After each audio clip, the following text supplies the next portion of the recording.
Welcome back to another episode of the Becoming a Mental Health Champion, the podcast. I'm your host, Reggie Burton, also author of the new book, Becoming a Mental Health Champion.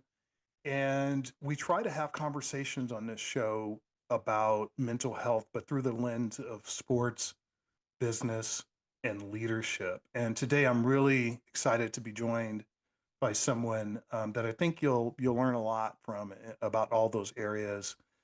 Um, Tai Emery, welcome to the show. G'day, thanks for having me on. Now, before we get started, tell me and tell us, where are you right now? You're training for something. Tell us what that's all about and where you are. Okay, so right now I am I feel like it's the capital city of the world at the moment. I'm currently in Dubai. I've been out here maybe a year and a half, nearly 2 years. And at the moment, yeah, I am getting ready for a world title shot. So with Misfit Boxing. Hopefully, by the time you guys release this, I'm actually allowed to to say those words. But this is like a huge dream. Like just so much positive energy that's like led into this. Complete resilience, finding discipline in chaos. Yeah, this will be a dream come true, and yeah, second chance. So, okay, let's jump right into it right there. So, you are a fighter, and you're going to talk a little bit about that journey and what that's all about. But we came across each other through a publication, a digital publication called Bold Journey, and I'll put that in the show notes so people can kind of go check that out. But in your feature, you talked about rebuilding your identity and rebuilding it more than once. And Yeah. what was the moment? So I guess the first question I have for you is, what was the moment you realized something had to change, and how did you begin the process of healing? I think when you've had enough of your own crap, to put it lightly, Yeah. I think yeah, everyone kind of has that moment, whether it's good or bad, and they've repeated this test that the universe has sent us, and you've repeated it and repeated it and repeated it, but something just isn't working and it's still not going to plan. And I think that's the moment you really have to sit down and yeah, you have to look at yourself and realize that it needs to be greater for change. And yeah, for me, I feel like I've lived five different lives already. I'm 38 now. I feel like, yeah, I've created all these different lives that's led to the now. And it wasn't like I sat in one old life and it was horrible or anything like that, but I didn't have a fresh spark. I feel like we're here to live. So by living, we should be feeling like I'm a very passionate person. So if I'm not feeling passionate with what I'm doing, I feel like that's almost telling me like, okay, I've learned everything that I should, and my purpose should be going into something else, and I'm being used as a conduit and should be, you know, listening to the powers that be and moving on. That's never led me astray. Like honestly, listening to like that magnet has never led me astray, ever, and it's just been a wild journey. So let's take a deep dive into that. Was there one moment, like one specific moment? I'm sure there may have been a few, but was there one specific moment where you felt like you hit rock bottom and you were like, okay, I need to make a change either for my life, for my career, a pivot to the boxing career, to the fighting career. Talk about that. Okay, that is a very theatrical moment for that was when it was during COVID and I was stuck in the jungle of Thailand. I'd been living and training out of a tin shed, sleeping on the Muay Thai rings, sleeping on the gym floor mats, and I remember I almost like remember like kind of running and being in the jungle and just dropping to my knees. And I remember this exact moment because it was almost like a movie. And I guess, our own lives, we are the main character of our movie. But I remember crying and just this feeling of exhaustion and looking up through the trees and just having like the most beautiful sunlight come down and touch me to make me realize that for one, I need to be stronger. Two, maybe I have to stop running from myself And three, yeah, that was a pivotal turning point into becoming a fighter. I thought I was going to be finishing up in American football and going back to Australia. I'm an electrician by trade, thermographer as well, and there was just something in me that didn't want to go sort of back to that. Um, and I definitely don't think I was ready, or maybe I'm still not ready to even go back home.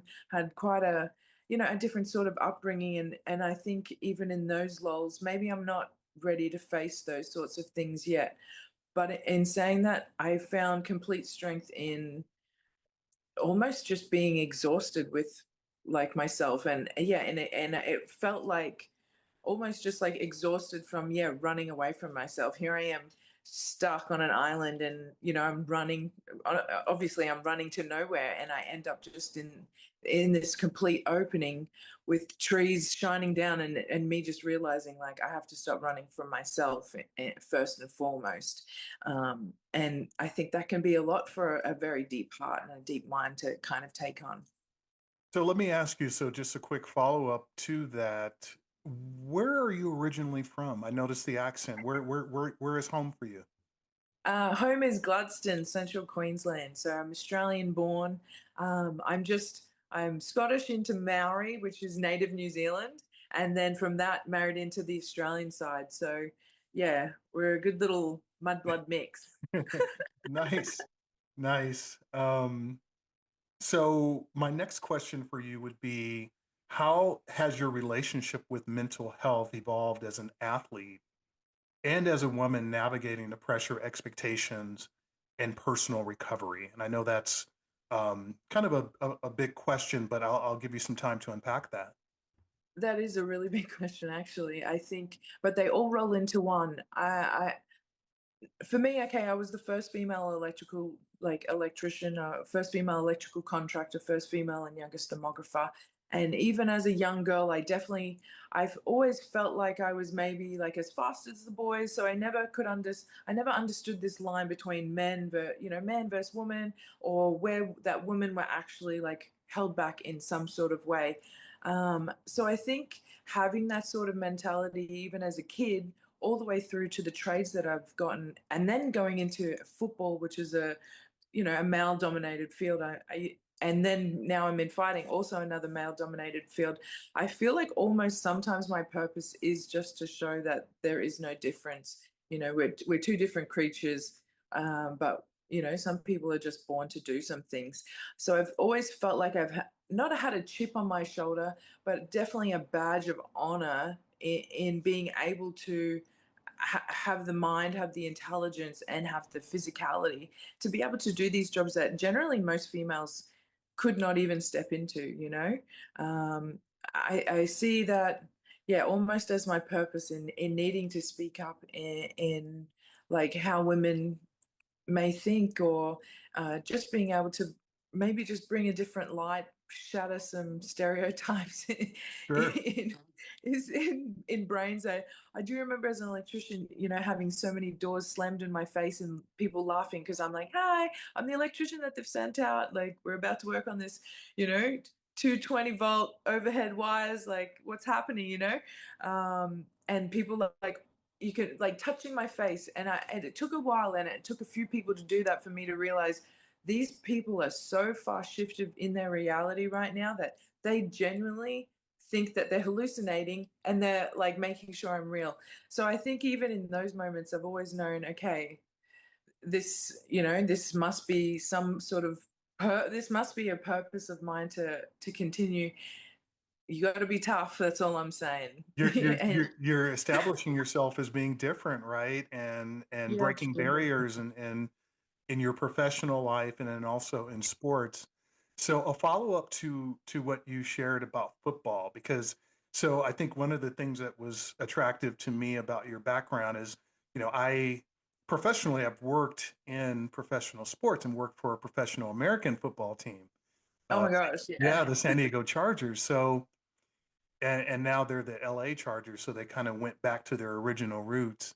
And I played for LA Temptation in my second American season. Oh So I went wow. Las Vegas. Yeah, I went Las Vegas Sin. And then we played in the All-Star game. So then ended up being a captain and an All-Star defense player, which at the time, you're in football, so you understand what that means. At the time, it took me many years to realize, oh, I'm an all-star, and then it hits you because everyone's like, what the hell? I was like, I got this award and I really couldn't, I went to America because I wanted to learn the culture and the heart of football. And you've seen it goes across language barriers, it For creates sure. family, it creates traditions, it creates just an event for people weekly to come together and be together in supporting like their teams. And you can't take that away, you can't take that away from football at all. So yeah, it took a few years for me to realize that.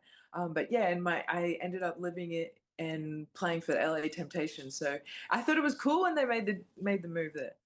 So just a point of clarification again, I think it's fascinating. So are we talking like flag football, tackle football? What kind of football are we talking about? We're talking, it was American football. It was seven-a-side. They did have us playing in almost like it stemmed from the Lingerie Football League. So Okay. Okay. the years that I played, which was the halftime football game where they had actresses, singers, Playboy Sure. bunnies, and then they created it into a sport. So I came on board when it became Legends Football League and we were playing on MTV. We had we kind of stemmed into like reality TV, and yeah, I was more in that sort of era. But it was Got seven it. aside, everyone's eligible to catch. We still had all offense, all defense. If you could play both sides, you were more than likely getting taken like the travel team. I could not be offense, but I made sure that I was so damn good on defense that they had to take me. Well, I've seen some of your photos from your training, so I'm pretty sure if there was someone trying to catch a pass, that they were probably not they were probably hearing footsteps from Tai Yeah, Emery. Yeah. they No, could hear that's me hard. that's great. I love that color, that imagery. Um, so I have a question about how like people perceive you, specifically women. What do other Ooh. when women look at you and and maybe even young women who maybe look at themselves as sort of blazing the trail that you have paved, what kind of reaction are you getting or do you get? Look, I've definitely gotten to a level now in the sport where people will come up and talk to me, or I do notice more like the reactions of people. Maybe not as I think more now I take on board what the little girl, like what the younger generations, how they speak to me, or how they want to talk to me, or how they see me, or how excited they are to see another girl in the room, and they've got these cute, they want to show me their battle braids before going into training. I love that. I love hearing parents who genuinely, okay, usually my generation and older are a little bit standoffish. I'm covered in tattoos. Hmm. I do have quite I guess, a standoffish, intimidating look from the outside. But once people talk to me, they can hear I'm such a bubbly, kind person, which kind of breaks it. But I have noticed like such a huge difference in women who I'm thinking in my head. I've still got this like little bit of insecurity where I'm like, oh no, I'm making this lady feel insecure, or oh, she's hating on me because of some sort of insecurity that she holds within herself. I'm at least emotionally aware enough now to understand these things. Maybe when I was 20, I was just like, we're all love each other, Yeah. without realizing how angry I was making women feel. I was just oblivious. And now I'm a little bit more, I'm still the same, but I'm a little bit more educated in saying that. Yeah, I love when parents tug at me and go, she loves you as a fighter. And you're like, oh man. It just And does now, something to your heart, yeah, huh? it does something. It makes you realize you're like, okay, I know I'm at the forefront of a lot of things that I do, but to see other girls either going into a trade or coming into the training room, like that's life changing. You're giving this girl, a chance of having skills that could potentially save her life. It can be giving her self discipline, self respect, regiment, and just something for her to be able to find herself. I think kids, we're meant to be exploring, and even as adults we're still exploring and finding like out about ourselves. We've got the universe and we've got the innerverse. So I think by being able to show, there's Disney princesses, and now we've got athletes and superheroes for kids as well, and I think that's such a huge thing. So yeah, the younger generation loves me. they're Well, you know it, it's relatable because I think, even in the work that I do as being a mental health advocate, I'm certified in something called mental health first aid training. I think it actually started in Australia, Oh, amazing. with Lady Gaga. She actually brought it from Australia to the United States maybe 10 years ago or so, maybe a little bit more.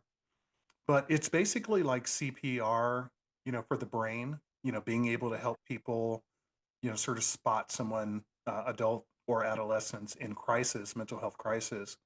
But just talking to not just young people, but just people in general, being able to Yeah. share some of the things that I've experienced and just being transparent, being vulnerable, and connecting with them in a certain way, Yeah. it makes it worthwhile. It makes it, all the struggles and all the trials and tribulations, if you can impact people in that way, it does make it worthwhile. So that's completely Of relatable. course. And that's the lessons of everything. And I think maybe by having the pain and being able to bear those scars, that's what allows you to be able to genuinely connect with a really big range of like wide range of people and humans. Um, if you can connect on just one single playing field, you could have someone who's completely suited up to someone who's, 5 years old even, and be able to connect and breathe life into them. A CPR is such a beautiful thing to say for mental health, because you really are breathing the life back into people, and you can see that energy like sort of exchange in just allowing someone to be seen and heard. And I think that's important. Yeah, no, I'm with you on that. So I want to ask you this one final question. And to me, it's one of my favorite questions to ask people. For someone listening who feels stuck, broken, or afraid to start over, what's one message or habit that helped you keep going when everything felt overwhelming? What would you share with someone that's going through something that's challenging? For one, be always look in the mirror and tell yourself you're beautiful and kind and smart. uh, Pick three things, either write them with a white, like write them on a piece of paper, put it on the mirror. But that self imagery and how you look at yourself and how you speak to yourself internally, we go to bed with that voice, we work throughout the whole day with that voice. And I think it's a big thing for you to be able to see yourself clearly, because sometimes the filters in our mind, especially when we're down, can completely distort what you see in your own reflection. So that would be one major like daily habit, is just being able to look at yourself in the mirror. And maybe you can't at the start, but at least stand in front of it, because eventually your eyes will meet your eyes, and the eyes don't lie. So you can have breakthroughs, you can have breakdowns, but you can start to see a little bit more clearly. Outside of that, drink 3 liters of water a day. If you're I love hydrated, that. I love guys, that. guys, if Mind, you body, and spirit, right? if it's so simple, if you can just drink 1.5 to 3 liters a day, you're hydrated, your brain is happier, your body is happier. Think happiness when you're drinking the water. Write something positive on your water bottle, because also you're going to be, yeah, you can. You're going to be also peeing a lot. So then there's a lot less stress, because all you're worried about is staying hydrated and getting to the bathroom. I love that. I love that. And listen, we're getting it straight from someone who's training right now to be the best they can be. I love that. Um, That's my main. I think those are the main ones. And it's so easy to say right now while we're both having a good chuckle, but we also know what it's like to be on that receiving end where sure. everything is going wrong. Our mental isn't right. And you have to repeat these things whether you want to or not. You have to find the fighter within you. And that's what I believe. From me becoming a fighter, I've been a fighter my whole life. I thought, when I look back from a childhood to now, and when I look at other people who are struggling, I see a fighter within them too.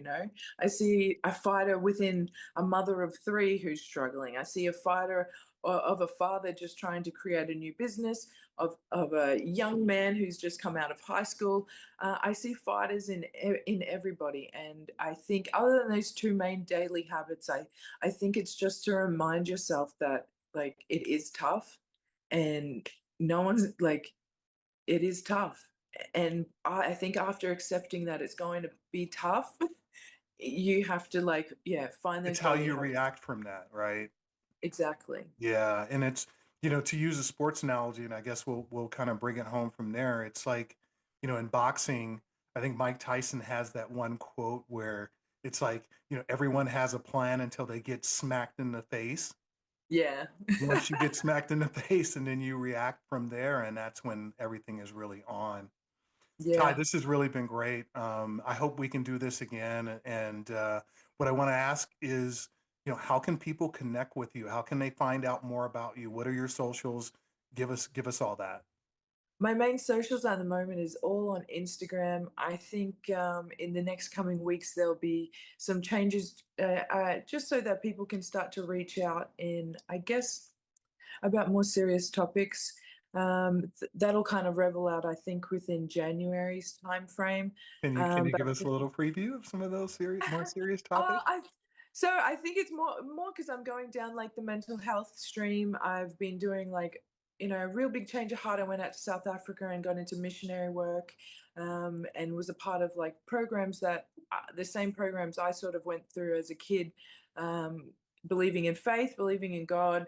Learning about careers, learning about different environments, coping abilities for struggling, and ever since then I've just realized, yeah, I'm fighting for a world title, yes, but there's such a bigger fight out there, and I think once I can step off and once I'm finishing on this platform, like there's such bigger fights to be going out there, and just as bigger belts into saving other people. So I think I've got that on my Instagram as well. That's Compass Five, Okay. with Jeff for Jeff, out in South Africa. So I'd love people to be able to read into them and get more into that. And yeah, at the moment, it's all just at TAI_EMERY.